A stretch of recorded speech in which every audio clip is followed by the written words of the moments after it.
네, 안녕하세요. 이제 여름 되어 가는 것 같아요, 그죠? 네, 네, 감사한 마음으로 오늘 또 우리 시편, 이 특별한 시편을 좀 새겨보도록 하겠습니다. 시작으로 우리 주님께 주의 기도로 오늘 시작하겠습니다. 성부와 성자와 성령의 이름으로. 하늘에 계신 우리 아버지, 아버지의 이름이 거룩히 빛나시며 아버지의 나라가 오시며 아버지의 뜻이 하늘에서와 같이 땅에서도 이루어지소서. 음식을 주시고 저에게 잘못한 일을 저희가 용서하오니 저희 죄를 용서하시고 저희를 유혹에 빠지지 않게 하시고 악에서 구하소서. 아멘. 주님, 저희 입시유를, 저희 말문을 트이게 해주십시오. 우리 주 예수 그리스도를 통하여 비나이다. 성부와 성자와 성령의 이름으로. 아멘. 오늘 새길 시편은요, 입당송입니다. 유대인들이 큰 축제가 있거나 또 자신들의 어떤 그 모임이 있거나 하면, 오늘 우리도 미사할 때 입당송 있듯이요, 이렇게 시작할 때 부르는 그런 찬가가 있어요. 이게 그 시작할 때 부르는 찬가 중에 대표적인 한 찬가입니다. 그러니까 왜 뭔가 이렇게 시작을 하는 그 무렵에 부르는 그 노래라고, 그 찬가라고 이렇게 할 수가 있는데, 오늘 이 특별히 이 내용이 짧고 감사하고, 어떤 스토리가 따로 별다르게 있을 게 없을 것 같잖아요. 그냥 감사하고 당신께서 계속해서 우리를 만들어 빚어내셨고, 그리고 당신께서 당신의 자애, 사랑이 항상 한결같이 계시리라는 그 아주 단순한 내용이에요. 이 단순한 내용에 이 입당송이라고 이름을 감히 좀 붙여 보았는데, 이것은요, 맨 앞에 입당송을 하는 이유가 있어요. 이 앞에, 그것은요, 깃발과 같은 역할을 해요. 깃발. 무슨 말이냐면, 우리 어디 여행 같은 거 갈 때 그 여행사 이렇게 통해서 가면요, 요새도 깃발을 들고 다니나 모르겠어요. 그 깃발을 이렇게 들고 다니면 뭔가 사진도 찍고 뭐도 하다가 이렇게 깃발을 보고서 다시 이제 글로 가서 길을 안 잃잖아요. 그죠? 예. 입당송은 깃발과 같은 역할을 하는 노래예요. 그러니까 막 뭔가 헤매고 이렇게 할 때마다 다시 돌아가야 할 그 지점을 이렇게 알려주는 그런 내용이거든요. 그런데 그 다시 돌아가야 할 내용이라는 거니까 그러면 좀 단순하고 명료해야 되겠죠. 이게 막 복잡하고 이야기가 긴 거는 깃발이 막 복잡할 수는 없잖아요. 아주 단순하게 딱 보면 저거구나 하고 딱 알아볼 수 있어야 되니까. 그 내용을 지금 담고 있어요. 그리고 유대인들만 입당송을 하는 게 아니죠. 우리도 미사에서 입당송을 하고요. 그리고 제가 이제 예수회원으로서 우리 영신수련이라는 나름의 예수의 영성을 통한 어떤 기도 방식이라고 할 수도 있고, 삶의 방식이라고도 할 수 있는데, 이 기도도 항상 맨 앞에 하는 기도가 있어요. 그걸 준비기도라고 하는데, 준비기도의 역할을 하는 게, 준비기도의 가장 중요한 역할이 깃발과 같은 거거든요. 오늘 이 시편을 좀 새기면서, 우리가 기도를 할 때 맨 처음 어떻게 시작을 해야 하는지, 그리고 기도만이 아니라 내가 삶을 살아낼 때, 길을 잃을 때 뭘 봐야 하는지, 어디를 봐야 하는지, 그 깃발이 어떤 건지 알아야, 곰이 그려 있든 뭐 빨간색이든 노란색이든 알아야 내 깃발을 보고 다시 그리로 고개를 돌릴 거니까요. 그 깃발이 무엇인지 오늘 그 내용을 조금 새겨보려고 합니다. 다시 한번 우리 천천히 이 깃발에 해당하는, 이 입당송에 해당하는 내용을 듣고 우리 계속해서 이 좀 새겨보는 시간을 갖겠습니다. 온누리 반기여 주께 소리쳐라. 기쁨으로 주님 섬겨드려라. 춤추며 당신 앞에 나아가라.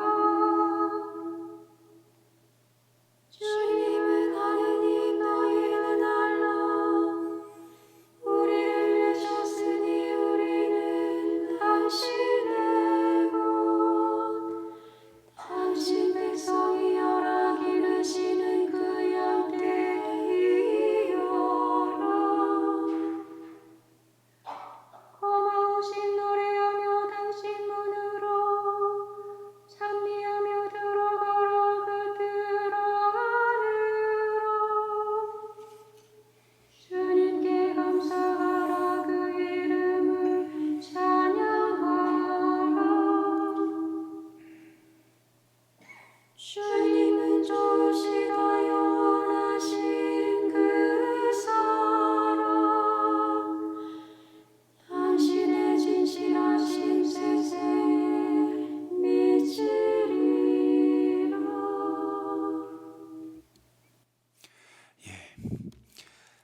시편 짧지만 담고 있는 내용 좀 특징이 있어서 그 특징을 먼저 좀 새긴 뒤에 다시 한번 이 시편으로 들어갈게요. 몇 개의 특징들이 있는데 그 특징들을 좀 나누겠습니다. 서두에 제가 말씀드렸다시피 이게 영신수련으로 보자면 그 준비기도에 해당하는 내용이다, 이렇게 좀 말씀드릴 수가 있어요. 이 준비기도 제가 여기다 써놨는데 한번 읽어볼게요. 제 모든 의향과 행위와 마음의 움직임이 오로지 당신께 대한 찬미와 봉사로 질서 잡히게 해주소서. 제가 여기 찬미와 봉사로를 지금 딱 줄여가지고 오로지 주님 영광을 위해서 질서 잡히게 해주소서라고 좀 바꿨는데 이게 번역한 사람마다 조금씩 다르더라고요. 저는 수련원에서 배워서 그게 그냥 이렇게 입에 이렇게 붙어 있어요. 말이 좀 어려워 보이지만 줄여서 얘기를 하자면 이런 내용이에요. 제 모든 것이 오로지 당신의 영광을 위해서만 그렇게 질서, 그렇게 우선순위를 가지게 해주십시오, 이 내용이에요. 이게 이제 준비기도예요. 말이 벌써 좀 복잡하죠. 사실은 이 준비기도는 우리 좀 오래된 구교, 오래된 그 신앙 가지신 분들은 첫 번째 우리 교리문답을 배울 때 제 1번을 물으실 거예요. 인간은 왜 태어났느냐? 인간은 하느님을 찬양하고 우리 영혼을 구원하고 하느님께 봉사하기 위해서 태어났다. 인간의 존재 이유를 1번으로 딱 담고 있어요. 그게 지금 준비기도의 내용이에요. 우리라는 존재는 뭐야? 우리라는 존재는 왜 태어났고 우리라는 존재는 뭘 하는 존재이지? 라는 질문에 대해서 너무 아주 단순하고 명료하게 얘기하고 있어요. 우리 하느님의 영광을 위해서 태어난 존재야, 이렇게 지금 답하고 있는 거예요. 그게 우리가 사실은 신앙으로 고백하고 있는 교리 1번이에요. 베드로 카니시우스라는 예수의 초기 그 학자가 쓴 그 교리 문답서를 교회는 지금도 쓰고 있어요. 그게 1번이에요. 1번. 그러니까 우리 존재 이유를 하나님의 영광을 위해서 우리는 태어난 존재라고 이렇게 지금 우리가 고백하는 사람들이에요. 내가 지금 동의를 하고 있던 그런 거 나 처음 들어봤는데 라고 지금 생각을 하시던, 그게 교회가 고백하고 있는 우리 신자됨, 내가 예수 그리스도를 이 교회 안에서 믿는 자들이 가지고 있는 첫 번째 지금 방향이에요. 뭐 그러거나 말거나 싶기도 한데 담고 있는 내용이 심오합니다. 오늘날 우리가 가지고 있는 그런 우리 삶의 존재 이유와 너무나 달라요. 우린 왜 살죠? 대부분의 우리 사람들에게 지금 오늘날 우리 시대를 같이 살고 있는 사람들에게 물어보면 많은 사람들이 아마도 행복하기 위해서라고 대답할 것 같아요. 아이들한테 물어보면 뭐 더 명료하죠. 행복하기 위해서예요. 왜 사느냐? 나는 행복하기 위해서 살아요. 기쁘게 살기 위해서 살아요. 즐겁게 살기 위해서 산다라고도 담대하게 말하는 친구도 있어요. 직설적으로. 어찌됐건 행복이 뭐죠? 내가 원하는 것을 추구할 때, 내가 원하는 것을 할 수 있을 때, 그것이 좋게질 때, 내 욕구가 충족될 때, 이때 우리를 행복이라고 지금 이야기하는 이 문화 안에서 살고 있어요. 감히 제가 그런 거 행복 아닙니다라고 얘기하면 그래, 당신은 뭐 신부고 당신은 그렇고 그런 삶을 사는 사람이니까, 이렇게 아마 진지하게 행복은 그런 거 아닙니다라고 얘기하면 아마 사람들은 진지하게 거부할 거예요. 진지하게 제 얘기를 듣지 않을 거예요. 여러분은 어떠십니까? 우리 왜 사십니까? 이 생을 왜 사시는 거예요? 많은 경우에 정말 행복 아닌가? 이렇게 생각하신 경우 굉장히 많을 거예요. 그런데 우리가 지금 믿음으로 고백하고 있는 우리 삶의 이유는, 우리가 왜 이 세상에 태어났고 왜 창조되었느냐 하는 것은 하느님의 보다 큰 영광을 위해서, 하느님 창조 뜻 때문에, 그러니까 다시 말해서 내 안에 있는 여러 욕구들을 충족시키기 위해서 태어난, 지금 이 세상에 태어난 게 아니라 나를 빚어내신 그분의 의도가 충실히 반영되기 위해서 난 태어난 거다라는 거예요. 그분의 뜻이 나의 욕구보다 더 크다라는 이야기를 하고 있어요. 이쯤 되면 그럴 것 같아. 그분의 뜻이 나의 욕구보다, 내 이해보다, 내가 이렇게 흘러가야 된다라고 생각하는 것보다 훨씬 더 클 수 있고 그분의 뜻이 이루어지는 게 더 중요하다라고 우리는 그 머리로 정도로는 어느 정도 그럴 수도 있겠다 싶어요. 이를테면 어떤 참혹한 사태가 옆에서 벌어지고 있어요. 우리는 그 사태가 왜 일어나고 있는지, 이렇게 사람을 사랑하신다라고 하는 하느님의 이 현존 앞에서 어떻게 이렇게 참혹한 일이 벌어질 수 있는지 이해할 수 없는 일들이 버젓이 있어요. 우린 이해하지 못하죠. 하느님이라면 이런 것들을 내버려 두어서는 안 되고, 하느님이라면 솔직히 하느님이 계신데 어떻게 전쟁 속에서의 참혹한 일들이 수백만 명이 가스실로 죽고 이런 일 어떻게 일어날 수 있겠어요? 우린 이해할 수 없어요. 도대체 어떤 하느님이길래 이런 것들을 그냥 보고만 있을까 싶어요. 우리는 이해할 수 없는데 하느님의 깊고 깊은 뜻, 우리보다 훨씬 그 큰 뜻은 아직 모른다.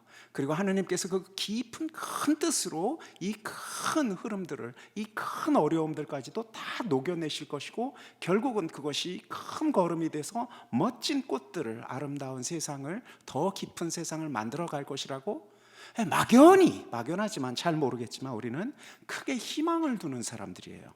그러니까 긴 호흡으로 본다라는 것이죠. 내가 이해할 수 있고 이거 이러이러한 것이야 라고 갈무리 짓는 것보다 훨씬 큰 호흡으로 하느님의 그 큰 뜻은 나보다 크다라고 고백하는 사람들이에요. 이것을 한 단어로 이야기해서 하느님을 경외하는 태도라고 해요. 하나님을 두려워하는 태도, 하나님을 크시다라고 이야기하는 태도. 이게 지금 준비기도의 내용이에요. 하나님은 나보다 더 크신 분. 자, 이 준비기도는 언제든 무엇을 하든 기도의 모든 처음은 언제나와 같이라고 영신수련을 얘기하고 있는데, 이게 딱히 이냐시오라는 한 성인이 만들어낸 그 기도법에만 해당되는 이야기는 아닐 거예요. 벌써 오늘 우리가 새겨보려고 하는 이 입당송에 해당하는 유대인들의 이 찬가, 이 시작, 이 성전을 들어가면서 부르는 이 노래가 딱 그 내용을 담고 있기 때문에 그래요. 하느님이 더 크신 분이라는 사실. 하느님이 크신 분이라는 사실은 우리의 삶이 어렵거나 힘들 때는 참으로 큰 도전이에요. 기쁠 때는 하느님 크신 분 좋죠. 하느님 정말 내가 생각하지도 못했던 엄청난 선물을 주셨으니까 당신 너무 크신 분이에요 하고 좋아할 수 있지만, 슬플 때, 무너져 있을 때, 실패해버렸을 때, 앞이 잘 안 보일 때, 그럴 때 하느님께서 크신 분이라고 우리가 고백한다라는 것은, 그럴 때 하느님을 더 크신 그분을 찬미한다라는 것은 큰 용기를 필요로 하겠지요. 그래서 이 입당송은, 이 준비기도는 항상 해야 되는 거예요. 좋을 때나 안 좋을 때나. 그래서 이 준비기도는 항상 도전이 되기도 하고 축복이 되기도 해요.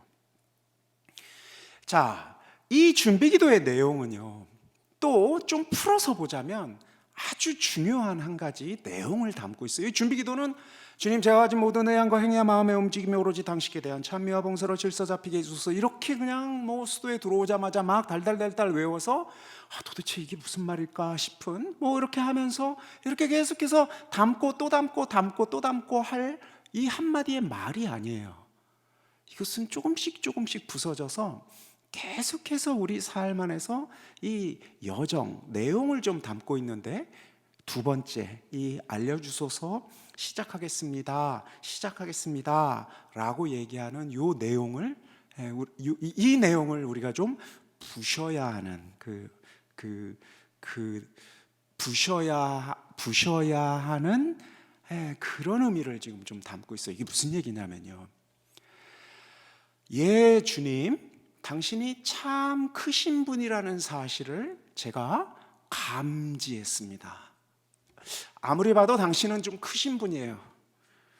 그래서 당신이 참 크신 분이다라는 이런 사실을 제가 좀 이해를 했고, 그래서 제가 당신을 이제 당신 크신 분이구나, 내가 생각하는 것보다 훨씬 크시구나 하고 판단을 하고, 자, 그러니 더 크신 당신을 선택해야 되겠다라고 이렇게 나아가는 것을 우리가 잘못 생각하면 믿음의 여정이라고 생각해요.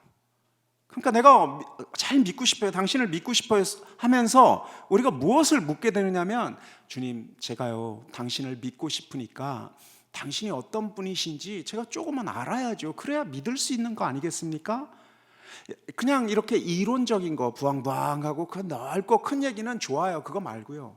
제 삶 안에서 구체적이 일어나고 있는 이 사태 안에서 당신이 지금 어떻게 움직이고 계시는지 제가 좀 감을 잡아야, 그래야 정말 당신께 내 모든 것을 투신을 할지 말지를 판단할 수 있고, 그렇게 책임감 있게 판단한 뒤에 당신입니다 주님, 제가 이런 좋은 것도 있고 저런 좋은 것도 있는데 당신을 선택하겠습니다 라고 선택을 해야 이게 어른스럽고 책임감 있는 신앙인이잖아요 라고 우리는 지금 이야기할 수 있습니다.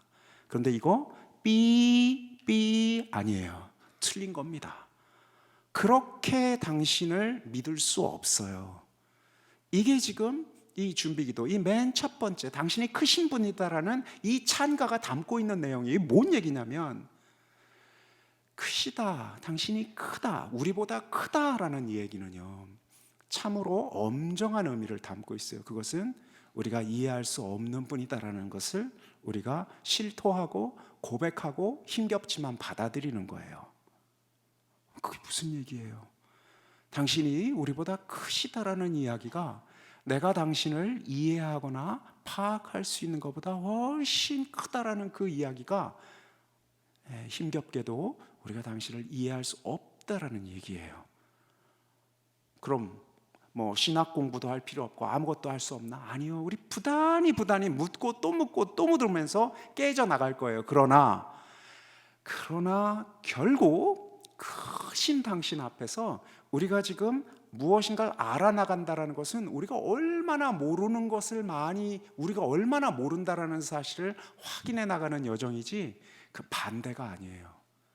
배우면 배울수록, 우리가 특히 당신에 대해서 배우면 배울수록 알 수 있는 한 가지 사실이 있어요. 못 배운 자보다 내가 당신을 더 모른다라는 사실을 아는 거예요. 못 배운 자보다 내가 당신을 더 많이 아는 게 아니라 저 사람이 생각하는, 그래도 하나님이 이런 분 아닐까? 내가 하나님이 이런 분인 것 같아 라고 생각하는 것보다 배우면 배울수록 하나님은, 내가 알았던 하나님은 그게 아니었구나 하고 내가 알아보았던 하나님이 점점 작아지는 것, 하나님이 점점 커지셔서 모르는 게 하나를 배웠는데 모르는 게 100개가 되고, 2개를 배우면 2000개가 되고, 3개를 배우면 3만 개가 되어버리는, 모르는 게 더 커지는 여정이거든요. 그러면 이렇게 모르는 게 더 커졌는데, 알 수 없음이 더 커졌는데, 그럼 어떻게 해야 돼? 당신은 그럼 믿는다라는 게 뭐예요? 라고 우리는 이제 그 난감함 앞에 쓰게 돼요. 아무것도 모르는데 뭘 믿는다라는 거예요? 우리는 뭘 믿는 거죠? 우리가 믿어야 할 내용이 그럼 도대체 뭐예요? 라고 이야기할 수밖에 없어요. 이 난감함 앞에 반드시 우리는 서야 합니다. 주님, 제가 당신을 모르겠습니다. 제가 이러이러한 분인 줄 알았더니, 당신은 사랑뿐인 줄 알았더니, 알고 보니 내가 아는 사랑과 당신의 사랑은 많이 다른가 봐요. 이렇게 우리는 정말 낯선 주님 앞에서 길을 좀 잃어야 합니다. 그렇게 길을 잃었을 때 이제 우리는 선택을 할 수가 있어요. 나 길을 잃었으니까 안 믿어도 돼요. 그런데 길을 완전히 잃은 그 자가 이방의 신을 찾아갈 수도 없고, 그건 더 허접해. 그렇다고 또 다른 세상이 이야기하는 이러저러한 방식들을 또 찾아보려고 하니 그것도 답이 아니야. 그래서 당신을 알면서 당신 잘 모르겠다라고 하면서 우리가 점점 무엇을 알게 되느냐면, 아무 곳에도 의지할 길이 없는, 그야말로 완전히 길을 잃은 존재라는 사실을 우리가 명료하게, 조금씩 더 명료하게 알게 돼요. 그러면서 우리는 이제 선택 앞에 서죠. 어떤 선택이냐면 되는 대로 사는 거예요. 물론 되는 대로 산다라는 게 무슨 그냥 방종하고 이렇게 산다라는 게 아니에요. 더 이상 이런 알듯 모를 듯한 질문 따위로 힘겹게 살지 않는 거예요. 우리 살아야 할 때 고민해야 할 게, 우리 삶의 숙제가 얼마나 많습니까? 밥도 해야죠, 당장. 그리고 이것저것 해야 할 게 얼마나 많아요. 충실하게 내가 이것저것 내 에너지를, 마음을 쏟아줘야 할 그런 것들이 얼마나 많아요. 그런 거 하면서 사는 거예요. 그렇게 살기에도 인생이 얼마나 바쁩니까? 그리고 그거 얼마나 박수 받을 일이에요. 야, 열심히 사는 거예요. 이제 더 이상 뭐 알 수도 없는 그분에 대한 질문들을 내 앞에서 깜깜한 것을 이 안에 두는 게 아니라 아는 것만 하는 거예요. 그리고 중요한 건 또 뭐죠? 내 마음 안에 올라오는 다양한 욕구들, 하고 싶은 것들, 좋아하는 것들, 싫어하는 것들을 있는 그대로 솔직하게 살면 돼요. 내가 이제 이분이 없는데 내 안에 있어서 가장 중요한 게 무엇입니까? 난잡한 욕구들을 막 따라가면서 방종하게 산다라는 얘기가 아니에요. 내 안에 있는 좋은 것들 많이 있잖아요. 그런 것들 따라가면서 존중하면서 사는 것이죠. 꽤 괜찮은, 꽤 매력적인 일 아니겠어요? 그러면 내가 무엇을 하는지 길도 알 것만 같아요. 왜냐하면 내 안에 있는 것들이니까, 그것들에 응답해 가면서 사는 거니까. 그런데 거기에 대해서 또 다른 길이 하나 있습니다. 또 다른 길이 하나 있어요. 그것은 내가 모르겠지만 그분께서 내 삶 안에서 계속 계시다라는 그 알 수 없는 그 사태에 희망을 두고 있는 거예요. 그 희망을 둔다라는 게 뭐죠? 그 희망을 둔다라는 것은 그분 뜻을 따라서 사는 거예요. 그분 뜻을 따라서 산다라는 건 뭐죠? 우리는 그걸 이제 사랑이라고 표현을 하지만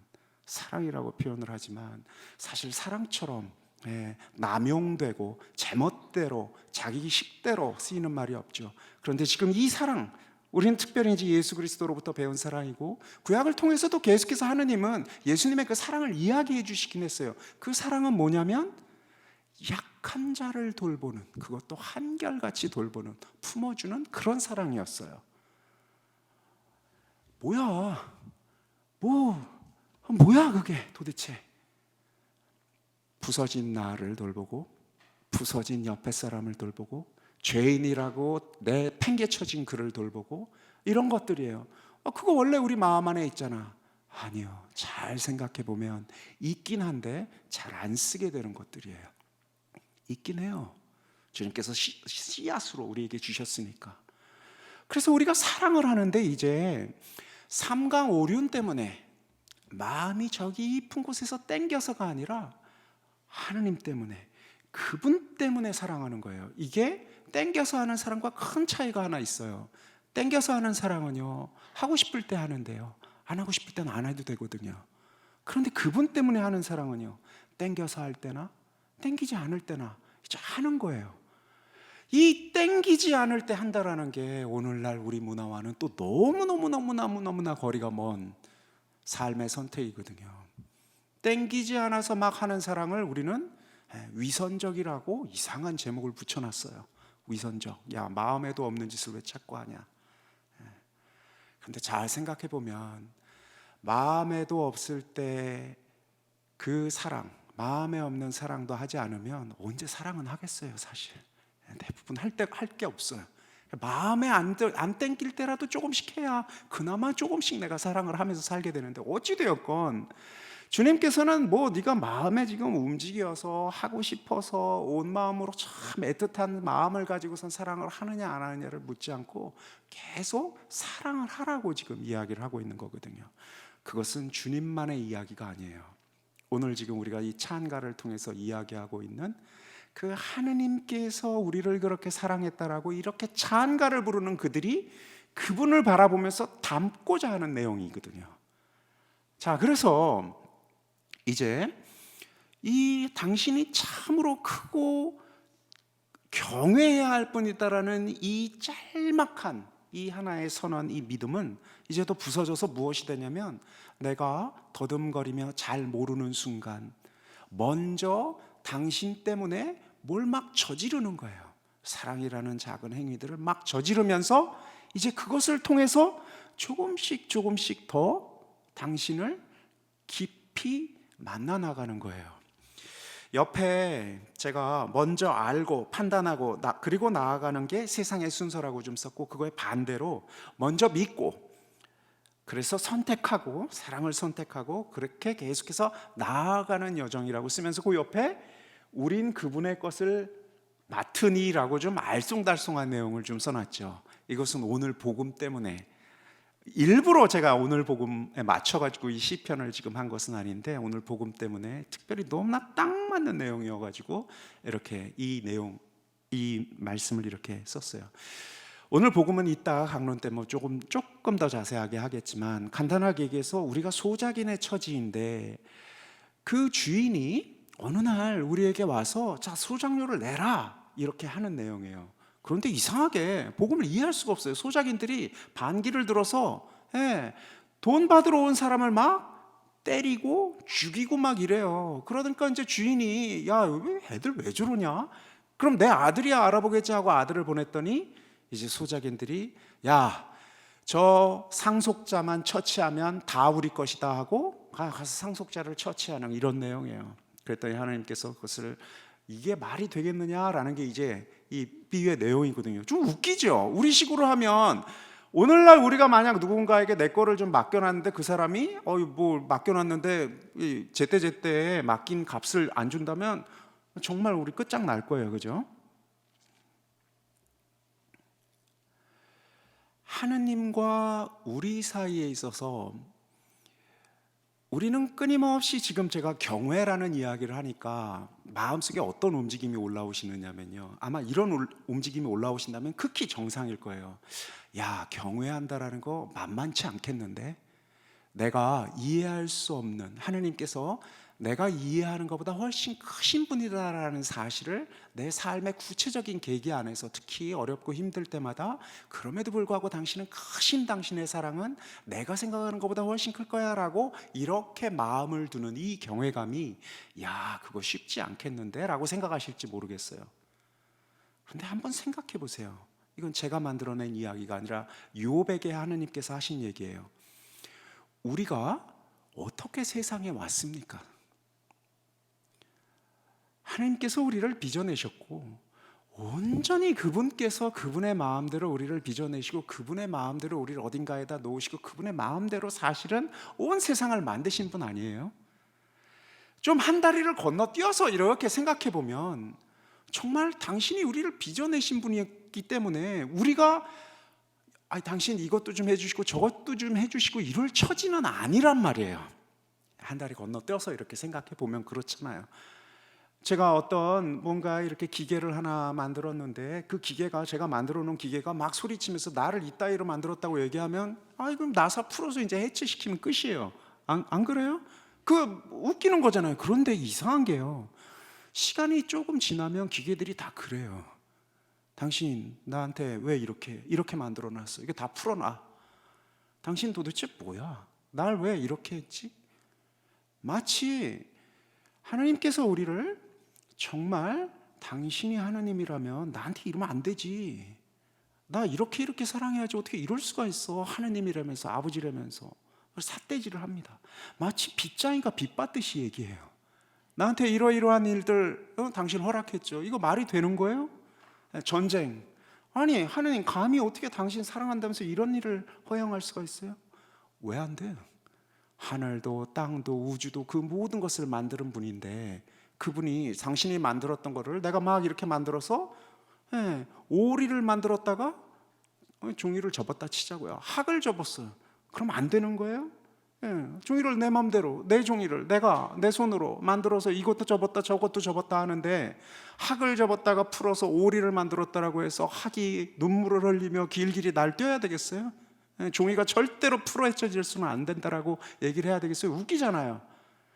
비유가 적당한지는 잘 모르겠으나 우리가 믿는다라는 걸 마치 인생에 있어서 내가 믿어야 돼 말아야 돼 이렇게 지금 정말 그렇게 그럴 권리가, 믿음의 권리가 우리한테 지금 막 있는 것처럼 우리는 지금 철석같이 믿고 있지만 내가 당신을 믿어줄지 말아야 할지를 내가 선택할 수 있는 지금 존재처럼 우리는 우리 자신을 여기지만, 냉정하게 얘기해서 우리가 뭐 믿거나 말거나 얼마나 당신을 경외하거나 말거나 그분이 우리보다 훨씬 크신 분이다라는 사실이 변화할까요? 안 변화할까요? 안 변화해요. 안 변화해요. 그래서 사실은 우리가 믿음으로 초대되었다라고는 하지만 당신 편에서 보시면 안 믿으면 어쩔 거예요? 안 믿으면 발버둥 치는 거겠죠. 막 치는 거겠죠. 그래서 사실은 사실관계 좀 더 큰 흐름에서 큰 지평에서 이렇게 우리가 돌아봤을 땐 우리가 당신이라는 거대한 존재 앞에 참으로 작은 잘게 부수어진 존재라는 사실을 부정할 수가 없어요. 그런데 그것이 실감나지 않을 뿐이죠. 그렇게 잘게 부수어지고 무엇인가 주장할 수 있는 근거가 하나도 없는 존재다라는 사실, 결국 내 것이라는 것들이 원래 하나도 내 것이 없다라는 사실을, 그 명료한 진리를 우리가 진짜로 받아들인다라는 게 굉장히 어려워요. 어찌되었건 그 어려움에도 불구하고 사실은 사실, 진리는 진리인 것이거든요. 그러면 자, 이제 내가 당신과의 관계, 그것은 무엇을 의미하느냐면 다 당신 것입니다. 다 당신 것입니다. 그리고 당신께서 이 모든 것들을 주관하실 것이고 당신 뜻대로 세우시고 죽이시고 살리시고 엎으시고 뭐 다 하실 것입니다. 그것을 있는 그대로 받아들이는 것, 이게 지금 우리의 출발점이거든요. 그렇게 받아들였을 때 이제 뭐 하나가 잘 되고 뭐 하나가 안 되고, 뭐가 이렇게 되고 저렇게 되고 하는 것에 물론 우리는 끊임없이 안달도 하고 힘겹기도 하겠지만 그 진폭은 이제 훨씬 줄어들 거예요. 견딜 수 없어서 악다구니를 써가면서 이거 아니잖아요 라고 외치는 이 시간들은 이제 줄어들 거예요. 내게 아닌데, 내게 아니니까, 내가 그것을 주장할 수 있는 것들이 아니니까, 내 인생에 왜 이 모양 이 꼴이냐고 막 소리칠 일이 사실은 아니에요. 왜냐하면 그것은 내 인생이 아니라 그분의 것이니까. 세상이 이야기하는 꽉 움켜진 자신의 것이다라는 이런 논리와는 참 거리가 있겠죠. 그것이 지금 당신이 크신 분이다라는 의미입니다. 자, 그러면 그렇게 믿는다라는 것, 이렇게 당신이 크신 분이다라는 것, 그렇게 당신을 경외하고 두려워하면서 나아간다라는 것을 무엇을 의미하는가? 이 한갓진 인간이 할 수 있는 것이 무엇인가? 시편은 그것을 찬미라고, 그것을 감사라고 지금 이야기하고 있어요. 그러니 이 짧은 찬가 안에는 당신이 크신 분이다라는 것, 그리고 당신이 그 크신 분이 결국은 한결같은 사랑의 분이시다라는 사실을 외치는 것, 끝이에요. 이게 지금 계속해서 우리가 기쁠 때나 슬플 때나 어디를 갈 때나 멈춰 있을 때나 어두울 때나 밝을 때나 돌아봐야 할 아주 단순하고 명료한 깃발이라고 할 수가 있습니다. 그러면 계속해서 이 찬가를 할 때마다 싸움이 있겠죠. 마음에 올라와서 주님 크신 분이다라고 조금 알 것만 같은 날이야 이 노래를 부를 수 있죠. 그러나 시편의 8알이 찬가가 아니라 탄가라고 얘기했죠. 애탄, 비탄입니다. 우리 삶도 기울어져 있어요. 정말 기쁨이 가득 찬 날들도 있지만 아쉽고 쓸쓸함이, 시편으로 보자면 8알은 기쁨이 있는 그 순간조차도 아쉽고 쓸쓸함, 불안이 있는 것이거든요. 그러면 그 순간에 찬가를 멈추어야 할까요? 그 순간에 당신이 크신 분이다라는 그 노래는 멈춰야 할까요? 그 순간에는 더 이상 입당할 수 없을까요? 당신 앞으로 나아갈 수 없을까요?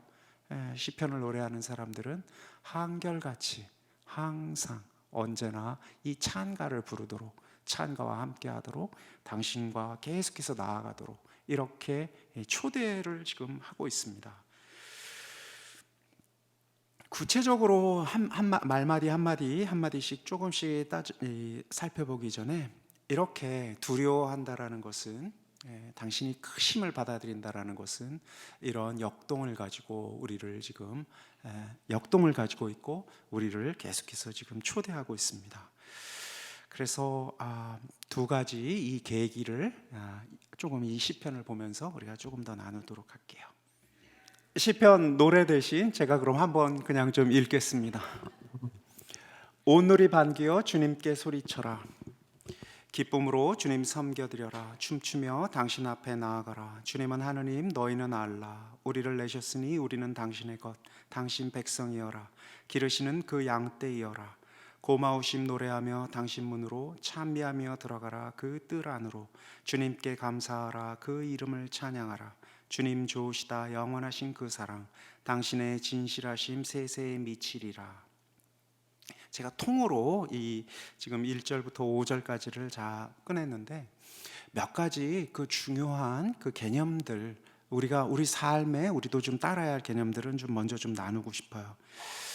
찹니다라는 게 몇 가지 계기가 있는데요. 첫째는 나섬, 고백, 그리고 감사라고 지금 이 시편은 이렇게 이야기하고 있어요. 이게 뭔 얘기냐면요, 나서는 건데 지금 온누리 반기어 주님께 소리쳐라, 기쁨으로 주님 섬겨드려라, 춤추며 당신 앞에 나아가라 하고 이렇게 지금 왜 입당할 때 우리가 성전을 향해서 나아갈 때 하는 지금 노래에 맞게 이렇게 지금 구성이 돼 있어요.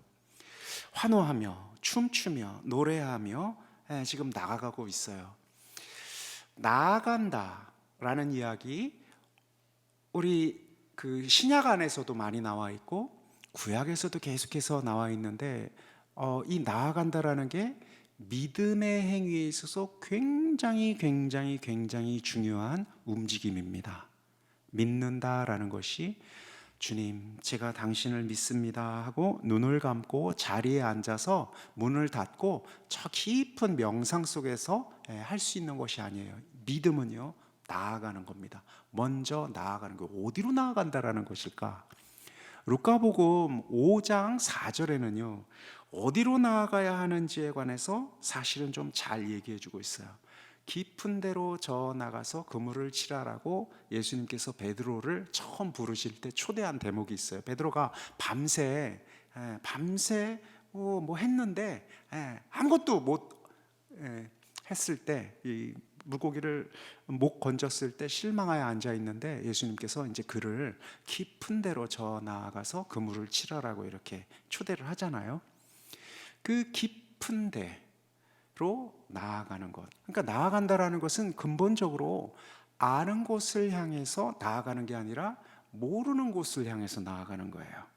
믿음으로 나아간다라는 것은. 그래서 내가 믿음으로써 당신의 명령을 통해서, 당신의 초대를 통해서 나아간다라고 하면 아는 것을 하는 게 아니에요. 모르는 것으로 나아가는 거예요. 모른다라는 것은 무엇을 의미하느냐면 내가 이런 행동을 하면 이런 결과가 나올 것이다라고 추측하는 그런 계획된 행동을 한다라는 게 아닌 거예요. 그러면 내가 이런 행동을 했는데 어떤 일들이 벌어질지 모르는 행동을 한다라는 것인가? 그게 나아간다라는 것의 의미예요. 그러면 지금 성전으로 나아가면 성전으로 나아가면 그 안에서 무슨 일이 벌어지는지 우리 다 알잖아요. 우리 지금 예수의 센터 여러분 오실 때 여기로 이렇게 들어올 때 가면 이런 강의가 있고 이러이러한 마음의 움직임도 있고 이러이러한 것들이 있겠지 하고 지금 추측하고 오셨어요. 그죠? 이런 것들은 지금 나아감과는 조금 거리가 있어요. 나아간다라는 것은요, 이 문을 열으면 진짜 이거 열면 분명히 내가 아는 이러이러한 인간들도 저기 있을 것이고 나 별로 안 좋을 것 같은데, 나 이거는 아닌 것 같은데 이 문은 안 여는 게 낫겠어. 저쪽 문이 나을 것 같아. 저쪽 문을 열고 들어가면 뭐가 있는지 내가 알잖아. 거기 가면 내가 평화가 있고 거기 가면 즐거움이 있고 거기 가면 그래도 뭔가 위로도 있고 이런 거야 라는 것은 나아감이 아니에요. 지금 깊은 곳으로 나아감이. 깊은 곳으로 나아간다라는 것은 그 깊은 곳은 잘 모르는 곳. 물이 깊으면 인간이 자신이 거기를 대처할 수 있는 곳일까요? 없는 곳일까요? 없는 곳이에요. 그러니까 나아간다라는 것, 믿음으로 지금 나아간다라는 것은 문을 잘 안 열게 되는 것을 의미해요. 요한묵시록 3장 20절에 내가 밖에서 지금 너를 부르고 있다. 네가 문을 열면 내가 그 안에 들어가서 너와 함께 먹고 마시리라, 이런 내용이 나와 있잖아요. 그죠? 우리는 근데 그 대목을 가지고 묵상을 할 때마다 문을 꼭 잡고 있는 우리를 발견해요. 문을 어떻게 여는지도 잘 모르겠어요. 그래서 우리는 닫혀 있어요, 우리 안에. 그런데 계속해서 우리에게 지금 새롭게 당신이 초대하시는 것은 그냥 문 빵 차고 들어와셔가지고 다 하면 좋을 텐데 끊임없이 우리로 하여금 당신이 밖에 있어요. 그리고 그 문을 열도록 해요. 왜 우리가 문을 못 열까요? 두려움이 있어요. 이 문을 열었을 때 어떤 일이 어떻게 벌어질지 감당할 수 없는 두려움이 있으니까 문을 못 여는 거 아니겠어요? 잘 안 여는 거겠죠. 그런데 주님께서는 우리가 문을 열어야 한다고, 그렇게 우리와의 관계들을 당신은 설정을 해버리셨어요. 우리가 문을 여는 것으로. 다시 말해서 우리의 믿음을 통한 이 한 걸음이 아니면 진전이 안 되는 거예요. 자, 다시. 그래서 이렇게 믿음으로 믿는다라는 건 첫 번째 나섬인데, 나섬은 깊은 곳으로 나서는 것이고, 예수님께서 밖에서 부르시고 있어서 그 문을, 내가 오랫동안 닫아놓았던 그 문을 여는 것이고, 우리의 지금 구체적인 삶 안에서 한 번도 디디지 않았던 곳으로, 또는 한 번 정도 디뎠는데 너무나 내가 상처받았던 바로 그곳으로, 그래서 다시는 저쪽으로는 안 움직인다라고 얘기했던 바로 그 낯선 곳으로, 어떤 일이 벌어질지 두려움을 가득 찬 채로 바로 그곳으로, 내가 통제할 수 없는 그곳으로 나아가는 거예요. 이게 지금 나섬이에요. 그게 지금 우리가 이 시편을 통해서 맨 첫 번째 춤추며 환호하며 노래하며 당신 계신 그곳으로 간다라고 이야기하는 그 의미예요. 믿음은 나섬입니다. 첫 번째가 나섬이에요. 그리고 이어서 나오는 그 고백이 있어요. 이제 시편을 그래도 보면서 하는 게 낫겠죠? 그래서 첫 번째 대목은 기쁨으로 온누리 반겨 주님께 소리쳐라, 기쁨으로 주님 섬겨드려라, 춤추며 당신 앞에 나아가라까지가 지금 이제 나아가는 내용이에요. 나아간다로 이 나아감의 움직임을 지금 환호를 이야기하고 있는데, 환호를 이야기하다 보니까 지금 방금 전에 말씀드린 것처럼 마치 내가 잘 아는 소풍 가듯이 가면 좋은 것들이 있는 막 이런 것들을 우리가 상상하기 쉽지만, 사실은 지금 이 소리치는 것 굉장히 깊은 역설적인, 이게 항상 해야 되는 것이거든요. 기쁨으로 움직여가면서 덩실덩실 춤추면서 환호하면서 큰 소리로 이 낯선 문을 여는 거예요. 왜 그런 거 있죠? 무서운 걸 할 때 기압을 넣는 거예요. 기압을. 내가 이게 지금 그 문을 열어야 되는데, 주님 당신께서 여기를 통해서 들어오시지요 하고 소리치면서 문을 여는 거예요.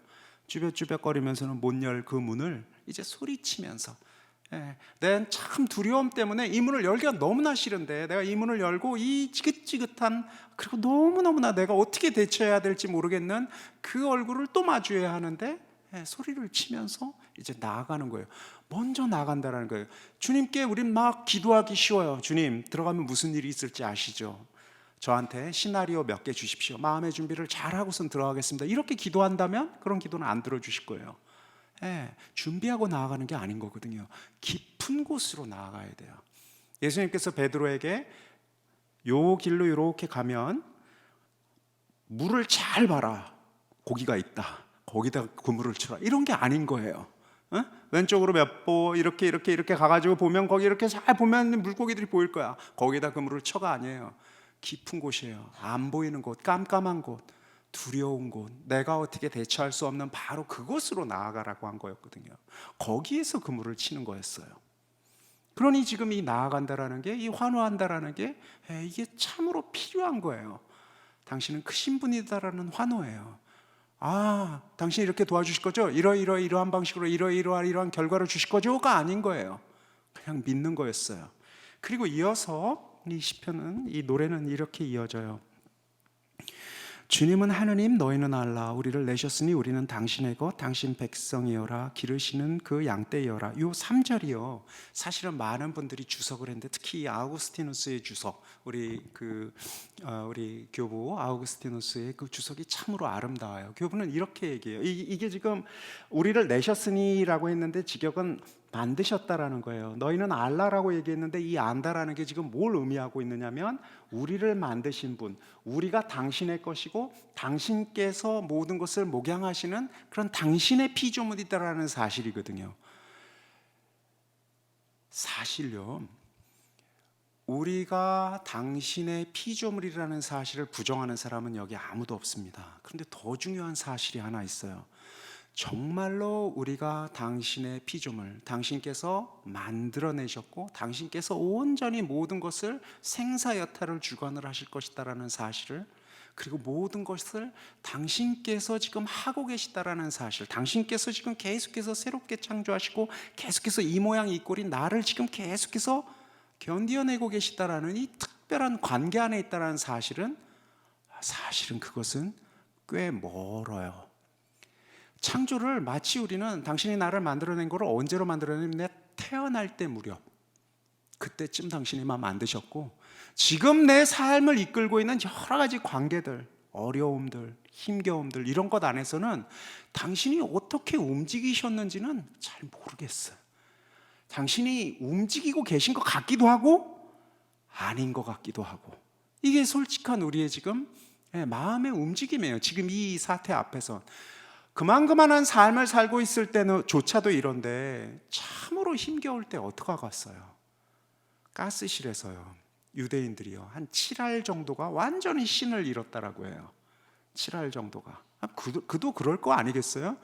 이따위 이런 신이 뭐 의미가 있겠어요? 그런데 정말 웃기는 건 그 와중에도 신앙을 가지고 있는 사람들이 있었다라는 거예요. 참혹하게 내 아이들이 막 가스실로 그냥 매일매일 수없이 많은 사람들이 죽어가는, 그것도 한두 명도 아닌 이런 대규모의, 이런 거의 절멸하다시피 하는 이런 일들을 허락하는 하느님을 뭔 수로 나는 믿을 수 있었는지 알 수가 없어요. 하느님께서 그때 그 사람들의 그 운명을 빚어내는데 역할을 했을까요? 했다면 그것도 정말 스캔들 아니겠어요?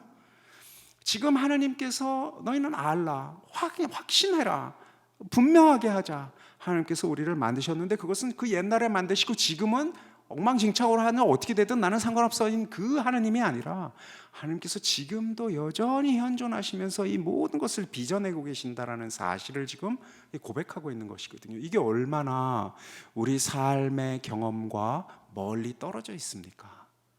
참 멀리 떨어져 있잖아요. 거슬러가지고, 마음을 거슬러서 앞 열던 문을 열고 그리로 들어가는 것도 지금 쉽지 않은데, 들어가면서 이 찬가를 부르면서 찬가가 지금 한술 더 뜨고 있어요. 구체적인 이 삶 안에서 당신께서 생생하게 모든 것을 주관하시는 바로 그 하느님이다라고 이야기하고 있는 거예요. 우리 이렇게 생각하면 참 편해요. 지나간 것은 하느님이 활동하지 않으셨어. 그런데 이제 문을 열고 들어가는 여기서부터 하나님께서 활동해, 이러면 좋을 텐데 그게 아닌 거예요. 이 찬가가 지금 하나님께서 지금 뭔가 이게 문제가 있는, 금이 가버린 이 지금 사태를 그냥 저 멀리서 바라보시는 분이 아니라 다 빚어내시는 그 창조의 여정 안에 함께 계셨다라는 사실, 이걸 지금 고백하고 있어요. 그래서 이게 도대체 기쁨인가 슬픔인가 우리는 가뭇가뭇할 것 같아요. 계속해서 더 나아갑니다. 하나님께서 이렇게 지금 빚어내신 이 사태, 나에게 주어진 이 하나의, 지금 이 여기 안에 계신 분 하나 한 분 한 분 삶이 오롯하게 하나님께서 지금 빚어내신 결과라고 얘기하면 여러분 어떤 느낌이 듭니까? 감사한가? 이 정도밖에 하나님이 못 만드시나? 여러 가지 마음들의 움직임들이 있으실 수 있을 것 같아요. 시편을 노래하는 사람들이 그것과 멀었을까? 아니에요. 그들은 우리보다 훨씬 갓난신고가 깊은 시대를 살았던 사람들이거든요. 자, 그런 그가 계속해서 이어지겠습니다. 4절에선 고마우신 노래하며 당신 문으로 찬미하며 들어가라. 그 뜰 안으로 주님께 감사하라. 그 이름을 찬양하라. 당신이 계속해서 계셨다라는 사실을 가지고 그 다음 단계가 어디로 넘어가느냐면, 이제 나서는데, 그리고 이렇게 나서는 나를 생생하게 감지해요. 내 삶의 어려움들을, 이런 거 어려운 것들 당신이 나중에 다 풀어주실 거야. 그리고 이런 어려운 것들 생각하면 뭐야, 이런 상처 생각하면 뭐야, 이런 거 다 놓고 그냥 나아가. 이게 아니에요. 내가 그동안 덮어놨던 거, 어려웠던 거, 뭐 이런 모든 것 안에서 생생하게 당신이 계셨다는 사실을, 가스실에서 지금 이렇게 다 죽어가는 이 와중에도 당신이 생생하게 살아계시다는 사실을 지금 고백한다는 게 이게 무슨 짓인가 싶은데, 그렇게 생생하게 이 큰 어려움 속 안에서 당신이 살아계신다는 것을 고백하는 자의 믿음이 있어요. 그것은 무엇이냐면 당신이 나보다, 우리보다 더 크다는 믿음이에요. 당신이, 나는 지금 이걸 도무지 이해할 수가 없어요. 왜 이런 참혹한 일이 벌어지고 있는지 이해할 수 없으나 당신이 나보다 훨씬 크신 분이다라는 믿음을 가지고 있어요. 그리고 그렇게 큰 믿음을 가지고 있는 자에게 올라오는 주님께서 주시는 선물이 있어요. 그것은 감사라고 얘기해요. 감사라고. 그러니까 이 감사는 쥐어짜내서 주님 이거 주셔서 감사하고 저거 주셔서 감사하고 이렇게 내 조각조각 난 마음의 움직임들을 막 긁어 모아가지고 주님 이만큼 주셨네요 하면서 감사하는 게 아니에요. 당신께서 모든 것을 주관하고 계시고, 그리고 나는 지금 비록 이 사태를 이해할 수 없지만 당신께서 훨씬 크신 당신의 사랑이 이 모든 것 안에서 결국은 승리하시고 결국은 더 크게 있을 거라고. 내가 지금 가스실에서 죽어가고 가스로 없어지고 사라질지라도, 그럴지라도 더 크게 당신이 계신다라는 그 믿음을 지금 고백하고 있고, 그 믿음 안에서 무엇이 올라오느냐면 감사가 올라온다고. 그걸 감사라고 지금 이야기하고 있어요. 믿음이 당신을 경외하는 그 경외가 우리에게 이 흔들리지 않는 감사를 준다고 지금 이 시편을 노래하고 있는 셈이에요. 그리고 이어져요. 당신이 어떤 분이신지를 이제 노래해요. 자, 이제 감사라는 선물 이어서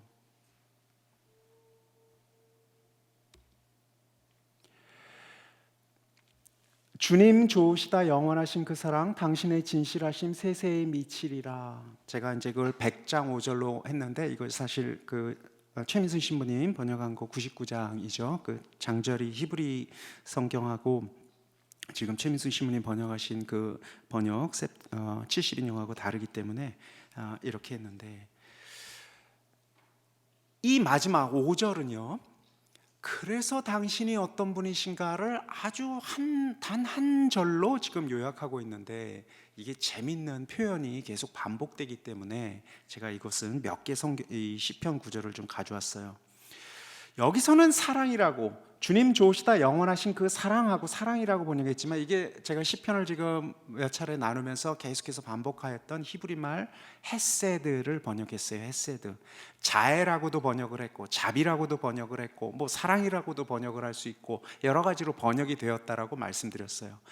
이 헤세드를 주님은 사랑이십니다, 주님은 참으로 진실하십니다, 이렇게 표현하는 이 수사학은 어떤 표현이냐면요, 이 헤세드가 뭐 어떤 내용인지를 지금 설명하는 내용들이 같이 병렬해서 이렇게 나와요.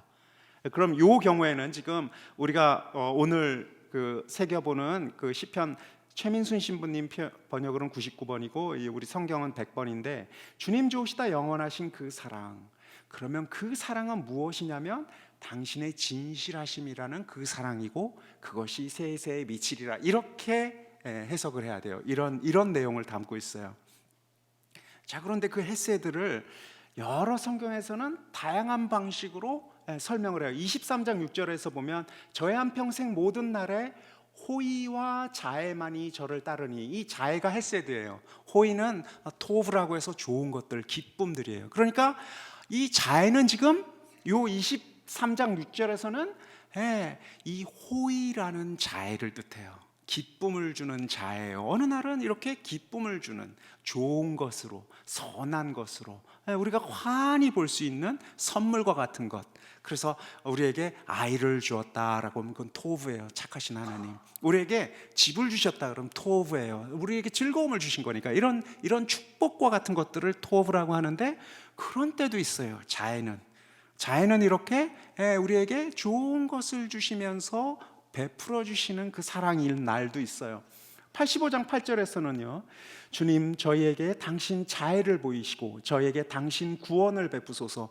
이때의 자애는 어려움 속에서, 죄 속에서, 진창 속에서 있는 나를 건져주시는 또 그런 자애예요. 그러니까 이 헤세드, 당신의 사랑은 빛깔이 굉장히 많지요. 지금 좋은 것을 주시는, 기쁨으로 막 채워주시는 그런 자애도 있고, 죄 속에서 짓눌려 있는 그런 상태에서 건져주시는 자애도 있어요. 89장 2절은요, 저는 주님의 자애를, 이것도 했어야 돼요, 영원히 노래하오리다. 제 입으로 당신의 성실을 대대로 전하오리다. 요때에 이 89장 지금 2절 요 성실로 여기서는 번역을 했지만 저 100장 5절 진실하심과 똑같은 말이에요. 이게 똑같은 말인데 어느 때는 성실로 어느 때는 진실하심으로 번역을 했는데, 이 말은요 충실함으로도 대부분 영어로는 번역을 하는데 이게 무슨 뜻이냐면요, 신의를 지킨다 이런 뜻이에요. 신의를 지킨다. 여기 진실하심이라고 최민순 신부님 번역하셨는데 요 89장 2절 우리 성경은 성실로 번역을 했는데, 왜 결혼을 할 때는요 바로 요 대목, 요 단어를 가지고선 우리가 서약을 해요. 부부는 서로 신의를 지키고라고 얘기하는 신의, 부부는 서로 충실해야 된다라고 얘기하는 그 충실, 부부는 서로에게 한결같아야 한다라고 얘기하는 그 한결같음이 같은 말이에요. 그게 바로 지금 자기가 가지고 있는 또 한 얼굴이에요. 한결같음이라고 저는 번역하는 게 제일 좋다라고 생각을 하는데, 이 한결같음, 흔들리지 않음이라는 건 뭘 뜻하느냐면, 당신은 나를 내가 죄인일 때나 죄인이 아닐 때나, 내가 당신을 잘 믿고 있을 때나 믿지 않을 때나, 내가 당신 앞에 설 수 있을 때나 설 수 없을 때나, 내가 무슨 짓을 하거나 내가 작은 아들처럼 어디 먼 곳을 떠나버렸을 거나 아니거나 한결같이 항상이라는 뜻을 담고 있어요. 그러니까 지금 100장 5절에서는 당신의 진실하심이라고 했는데, 이 진실하심은 한결같음이라는 뜻이고, 그게 그 사랑, 이 헤세드, 당신의 한결같으심이라는 이 사랑은 영원할 거라고 지금 고백하고 있는 거예요. 이게 입당송에서 쓰이고 있는 거예요. 왜? 한결같음이 우리에게 필요해요. 당신의 한결같음이. 왜? 우리가 항상 높다가 낮다가, 저리로 갔다가 이리로 갔다가, 낮이었다가 밤이었다가, 이렇게 항상 흔들리고 있고 출렁이고 있기 때문에 그래요. 입당하는 마음은요, 우리가 두 가지를 좀 알아야 돼요. 하나는 내 마음이 어디로 부느냐 아무 상관이 없어요. 지금 입당하는 마음은요, 성전에 들어오는 마음은요, 하느님을 만나는 마음은요, 집에서도 홀로 기도할 때 그 마음은요, 어떤 마음이어야 하느냐면 그러거나 저러거나 한결같은 당신을 믿는 마음이에요. 그러니까 우리가 기도를 하려고 하면 가라앉혀야 돼, 이렇게 기도를 하고 싶잖아요. 그렇게 해야 한다라고 믿잖아요. 미움 이런 것들 좀 가라앉히고 해야지. 막 화가 나고 용수숨치는 여러 가지 것들을 좀 가라앉히고 해야지. 안 가라앉혀지면 좀 돌아다니다가 가라앉은 다음에 해야지. 누구 너무너무나 싫어하는 그 불타오르는 분노, 이거 좀 삭힌 다음에 뭘 해야지. 안 그러면 이 분노, 활활 타오고 있는 분노로 내가 지금 무슨 기도를 하겠어 라고 우리가 기도를 안 할 수 있어요. 못 할 수 있어요. 왜? 우리 또 그런 거 있잖아요. 성전에 뭘 봉헌하기도 전에 형제에게 먼저 가서 화해하고 나서 오라고 하니까, 화해는 아직 못했으니까 아직 성전도 못 가는 거고 이런 식으로. 언젠가 기회가 되면 그거 완전히 잘못된 해석이니까 좀 다시 얘기하고 싶지만, 어찌되었건 입당성을 보니까 지금 알겠어요. 한결같으신 하느님은 우리가 준비되어서 나오도록 이야기하시는 게 아니라 항상 언제든, 그러니까 성전에 갈 때만이 아니라 언제든 깃발이 되어서 다시 그분을 봐야 하는 것이구나, 그렇게 노래해야 하는 것이구나 하고 지금 이야기하고 있는 거예요. 당신이 한결같으니까 그 한결같은 그분을 따르는 우리도 그렇게 한결같이 노래해야 하는 것이거든요. 103장 17절은 주님의 자애는 영원에서 영원까지 당신을 경외하는 이들 위에 머무르고 그분의 의로움은 대대에 이르리라. 이때는 또 의로움과 자애가, 의로움의 자애예요. 그러니까 억눌리고 이렇게 핍박받는 자들이 그렇게 핍박받는 자들로부터 자신의 권리를 회복하는 이런 자애도 이야기해요. 제가 지금 여러 개의 자애, 당신이 가지고 있는 그 특별한 사랑의 여러 얼굴을 지금 내온 이유는 이게 다이기 때문이 아니에요. 이게 다이기 때문이 아니에요. 자, 찬가를 지금 부르고 있어요. 내가 안 나서던 문을 지금 당신께로 지금 문을 열고 나서려고 해요.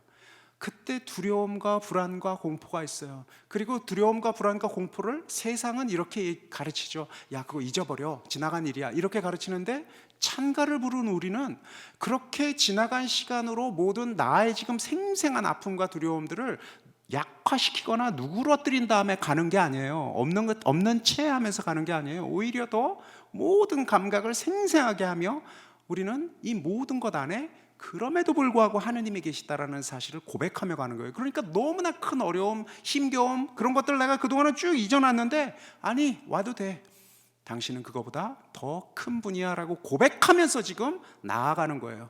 그러면서 당신이 정말로 그럼에도 불구하고 내가 이해할 수 없음에도 불구하고 계시다라는 그 사실 때문에 우리는 감사의 노래를 부를 수 있다라고 했어요. 그러니까 이 감사가 주님 감사합니다 이거 주셨네요 라는 건 좀 거리가 멀어요. 내가 감각할 수는 없지만, 느낄 수는 없지만 당신이 생생하게 계신다라는 그 믿음 안에서 올라오는 흔들림 없는, 주님 당신 계셔요.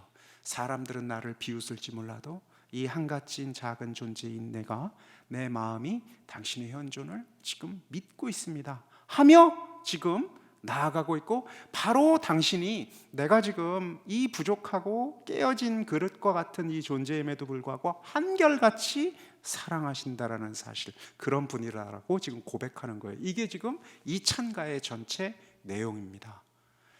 우리가 이 찬가는 성당에 입당할 때, 기도할 때, 밤에, 아침에, 낮에 언제든 다시 떠올려야 할 내용입니다. 그러니 짧아요. 그러니 항상 이 노래를 가지고 우리가 다시 쓰고 다시 쓰고 다시 쓰고 해야 하겠습니다. 한결같음의 사랑, 또는 너그러운 사랑, 또는 과거를 다 잊어주시는 사랑, 또는 분노하시지 않는 사랑, 또는 부드러운 사랑, 또는 나를 꽉 잡아주는 힘 있는 사랑, 수만 가지의 사랑이 가능합니다. 수만 가지의 사랑이, 우리는 각자가 가지고 있는 그 다양한 사랑 앞에 열려 있어요. 성령께서 우리 안에 우리만이 알 수 있는, 우리 각자만이 알 수 있는 그 특별한 헤세드를 알려주실 거예요. 사실은 그게 우리 생애의 길입니다. 그게 나와 당신 사이의 내밀한 관계의 모든 것이에요. 주님, 당신은 저에게 어떤 사랑을 나누시고 계십니까? 물론 주님은 우리와 더 깊고 풍부한 사랑을 나누고자 하시니 어제는 단단한 사랑이었다가 오늘은 보드라운 사랑으로 계속해서 더 풍부하게 다채로운 빛깔로 보여주실 수도 있어요. 그렇게 우리 매일매일 새로운 사랑을 노래할 수도 있습니다. 어찌되었건 당신께 이 특별한 입당송을 매일매일 언제든 일어설 때나 누워있을 때나 쓰러졌을 때나 다시 또 힘을 낼 때나, 죄 지을 때나 죄 짓지 않을 때나, 선할 때나 악할 때나, 낮이거나 밤이거나 찬가로 부르시기를, 준비해서 부르는 게 아니라 그냥 그 시간이, 지금 이 시간이 딱 불러야 할 그때입니다. 막 욕하면서 부르셔도 돼요. 막 욕하면서. 그것처럼 멋진 기도가 없을 겁니다. 그것처럼 멋진 기도가, 그것처럼 당신께서 그리운 노래가 없을 겁니다. 그래서 정말 마음 좀 멀리 두고라도 그럼에도 불구하고 당신 때문에 찬가를 부를 수 있는 그런 나날이 되시기를 빕니다. 영광성으로 마치겠습니다. 영광이 성부와 성자와 성령께, 성부와 성자와 성령의 이름으로